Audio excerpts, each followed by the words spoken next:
আসসালামু আলাইকুম। এখন আমি আছি হচ্ছে আমাদের কিশোরগঞ্জের শহীদে মসজিদে আসরের নামাজ পড়ে একটু মাঠের মধ্যে হাঁটতেছিলাম। আর এখানে হচ্ছে এই যে বাচ্চারা কত সুন্দর করে খেলাধুলা করতেছে। আমরাও যখন হচ্ছে লেখাপড়া করতাম আসরের নামাজের পরেই এভাবে হচ্ছে মাঠের মধ্যে চলে যেতাম, যদিও আমাদের মাঠটা এরকম টাইলস করা ছিল না। এটা হচ্ছে শহীদে মসজিদের, আপনারা অনেকেই চিনেন যে মেইন মাঠ, যেখানে হচ্ছে নামাজের জামাত হয় আর কি। মসজিদ ভরে গেলে তারপর হচ্ছে যে এই জায়গাটায় নামাজের জামাত হয়। সো আসরের নামাজে একটু স্বাভাবিকভাবে লোক কম হয় এবং আসরের নামাজের পরেই হচ্ছে বাচ্চারা। তোমার নাম কি? সাত। মাশাআল্লাহ, ভালো নাম। তোমাদের বাড়ি কোথায়?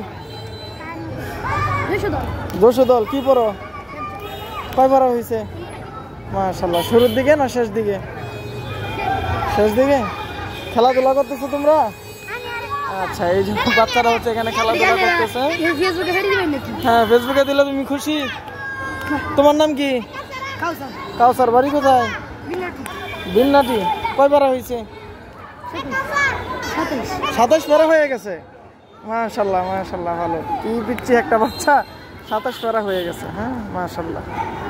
তো এই হচ্ছে পরিবেশ মাঠের। এখানে আসরের নামাজ পড়ে বের হইলাম, সেটা দেখে আমাদের হেফজখানার কথা মনে হয়ে গেছে। আমরা হেফজখানার টাইমে আসরের নামাজটা সালামটা শেষ করেই ওই মসজিদ থেকে বের হয়ে দৌড় দিতাম। তো আমরা যে জায়গায় খেলতাম ওই জায়গাটা ছিল দিঘির পাড়, একটা মাঠ ছিল, নাম ছিল দিঘির পাড়। ওইখানে গিয়ে হচ্ছে আগে মাঠের জায়গা দখল করতে হবে, তো ওইখানে গিয়ে হচ্ছে আমরা ওইভাবে খেলাধুলা করতাম।